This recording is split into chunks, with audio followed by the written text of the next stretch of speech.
এগুলো কোনো গাল গল্প নয়, কোনো কেচ্ছা কাহিনী নয়, এগুলো কিন্তু ইসরায়েলি রিওয়ায়াতও নয়, সহিহ হাদিস। এগুলা নবী সাল্লাল্লাহু আলাইহি ওয়াসাল্লাম হাদিসগুলো বলেছেন।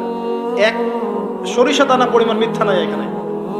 এখান থেকে বলতে যাচ্ছিলাম, দোয়া কবুলের অন্যতম একটা উপায় হচ্ছে আপনি কোনো ভালো কাজ করেন গোপনে, যেটা আল্লাহ ছাড়া কেউ জানে না, ওর ওসিলা করে আপনি আল্লাহর কাছে যান, দোয়া কবুল হবে ইনশাআল্লাহ। আরেকটা অপশন হচ্ছে আল্লাহ পাকের যে নাম এবং সিফতগুলো আছে এগুলোকে ওসিলা করে দোয়া করা। যেমন, আল্লাহ তোমার রহমান নামের ওসিলায় আমি তোমার কাছে দয়া চাচ্ছি, তোমার আল গফুর নামের ওসিলায় আমি ক্ষমা চাচ্ছি, তোমার আর রাজ্জাক নামের ওসিলায় আমি রিজিক চাচ্ছি, ওয়াহাব নামের ওসিলায় আমি সন্তান চাচ্ছি, ইত্যাদি। কথা কি বুঝতে পারছেন?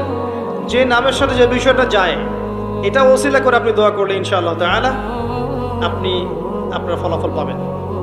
আর একটা সবচেয়ে বড় অস্ত্র শিখিয়ে দিচ্ছি, এটা আমি কাউকে শিখাইনি আজ পর্যন্ত, আজকেই প্রথম।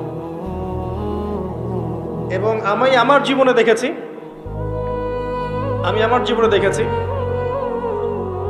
এই ওসিলা করে যা চেয়েছি পাইনি এমন কোনোদিনও যায় নাই, আলহামদুলিল্লাহ। আমি সম্পূর্ণ আল্লাহ পাকের কৃতজ্ঞতা এবং শুকরিয়া আদায় করছি। এইটা ওসিলা করে আমি যা চেয়েছি আমি সারা জীবনে তাই পেয়েছি।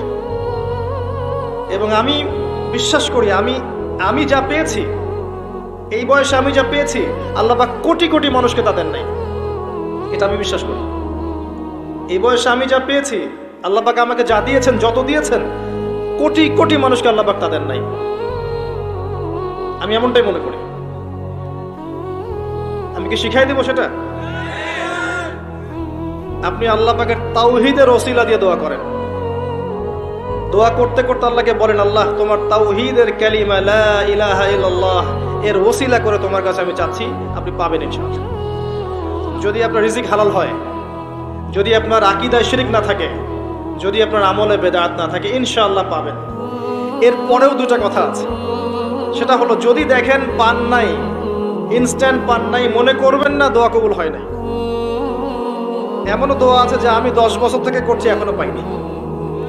এমনও দোয়া আছে আমি নিজেই 10 বছর থেকে করছি, আমার কাছে মনে হয় 2009-10 সাল থেকে আমি করছি, এখন পর্যন্ত পাইনি, ইনশাআল্লাহ পাবো। তো ইনস্ট্যান্ট সব পেতে হবে এমন নয়। যদি দেখেন পান নাই, তার মানে 3টা বিষয় ঘটেছে। একটা, বান্দা দোয়া করেছে, সাথে সাথে কবুল করা হয়নি, আপনাকে এটা উপযুক্ত সময় দেয়া হবে ইনশাআল্লাহ। 2 নাম্বার, এই যে আপনি আল্লাহর কাছে চেয়েছেন, এর ওসিলা আল্লাহ পাক আপনার আমল, আপনার তাকদীর থেকে কোনো বিপদ আপদ সরিয়ে দিয়েছেন, আপনি বুঝতে পারেননি। আপনি দোয়া করেছেন, হয়তো মনে হচ্ছে আপনি পান নাই, কিন্তু এর ওসিলায় আল্লাহ পাক আপনার তাকদীর থেকে কোনো বিপদকে মিটিয়ে দিয়েছেন, আপনি বুঝতে পারেননি। আরেকটা হচ্ছে, দুটার কোনোটাই হয়নি, পরকালে কিয়ামতের মাঠে আল্লাহ আপনাকে দিবেন জন্য জমা রেখেছেন। অতএব দোয়া করলে কোনো লস নাই। বেশি বেশি দোয়া করবেন, সেজদায় বেশি বেশি দোয়া করবেন, ফরজ সালাতের আগে পরে করবেন, নরমালি হাত তুলে দোয়া করবেন, নফল নামাজ পড়ে করবেন, দান সাদাকা করে করবেন, কোরআন তেলাওয়াত করে করবেন, দোয়া বাড়িয়ে দেন। আত্মশুদ্ধির কথা আমরা যে বলি না, কয়েকটা বিষয় জড়িত। বেশি বেশি কোরআন তেলাওয়াত করলে আত্মশুদ্ধি হয়, বেশি বেশি জিকির করলে আত্মশুদ্ধি হয়, আল্লাহওয়ালা মানুষের সহবতে গিয়ে পড়ে থাকলে আত্মশুদ্ধি হয়, বেশি বেশি দোয়া করলে আত্মশুদ্ধি হয়, বেশি বেশি পরকালের কথা ফিকির করলে আত্মশুদ্ধি হয়। এগুলোর খুব বেশি প্রয়োজন। আত্মশুদ্ধি না থাকলে আমরা আগামীতে পথ চলতে পারবো না। একটা বাতি থেকেই বাতি জ্বলবে ইনশাআল্লাহ। আপনি নিজেকে ছোট মনে করেন না, তুচ্ছ মনে করেন না, একটা বাতি থেকেই 1000টা বাতি জ্বলবে ইনশাআল্লাহ। আগে নিজে ঠিক হন, তারপরে কু আনফুসাকুম ওয়া আহলিকুম নারা, নিজে জাহান্নামের আগুন থেকে বাঁচো, পরিবারবর্গকে বাঁচাও। পরিবারকে বাঁচান ভাই। পরিবার খুব কঠিন জিনিস, কারণ পরিবার কথা শুনতে চায় না। হ্যাঁ, দেখবেন মানুষ কথা শুনবে, পরিবারের লোক কথা শোনে না, এমন হবে। ওইখানে আপনাকে সবর করতে হবে। যদি দেখেন যে শেষমেশ দাওয়াত দিতে দিতে বুঝাতে বুঝাতে আর কথা শোনেই না, আপনি আলাদা হয়ে যান, তাও কথা বুঝতে পারেন নাই, আসহাবুল কাহাফের মতো হয়ে যান, তারপরে আপোষ করেন না অন্যায়ের সাথে। কারণ এই ফিতনাগুলো আপনাকে আল্লাহর পথে চলতে দিবে না, বাধা দিবে, সারাদিন দুনিয়ার ফিতনায় ব্যস্ত রাখবে আপনাকে। এর আগে সূরা আল ইমরানের 102 নম্বর আয়াত আছে, ইয়া আইয়ুহাল্লাযীনা আমানু ইত্তাকুল্লাহ, আল্লাহকে ভয় করো, হাক্কা তুকাতিহ, ভয় করার মতো ভয় করো, ওয়ালা তামুতুন্না ইল্লা ওয়া আনতুম মুসলিমুন, পরিপূর্ণ মুসলিম না হয়ে মৃত্যুবরণ করো না। কিভাবে পরিপূর্ণ মুসলিম হবে?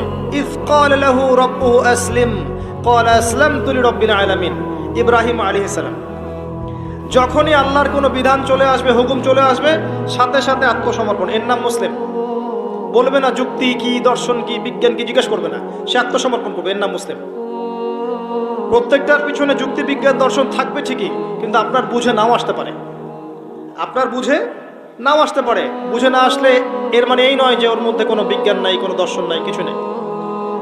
ইব্রাহিম আলাইহিস সালামকে বলা হয়েছে সন্তানকে জবাই করো, জিজ্ঞেস করেননি এটা তো আনসাইন্টিফিক, কেন করব, যুক্তি কি, জিজ্ঞেস করেছেন? স্ত্রীকে রেখে আসো, বাচ্চাকে রেখে আসো, জিজ্ঞেস করেছেন? জনমানসূন্য জায়গায় আল্লাহ কি করব, কেন রেখে আসবো? ইসলাম এর নাম, ইসলাম এর নাম, এর নাম নয় এই সেজদা করো, সেজদা করো আদমকে, সে বলছে খলাকতানি মিন নার খলাকতাহু মিন তিন, এর নাম ইসলাম নয়। কথা কি বুঝতে পারছেন? যুক্তি দিচ্ছে উল্টা, আমাকে সৃষ্টি করেছে আগুন দিয়ে, তাকে মাটি দিয়ে, কেন আমি সেজদা করতে যাবো? এর নাম মুসলিম নয়, এর নাম ইসলাম নয়। ইয ক্বালা লাহু রাব্বুহু আসলিম ক্বালা আসলামতু লিরাব্বিল আলামিন, এর নাম ইসলাম। ইব্রাহিম আলাইহিস সালাম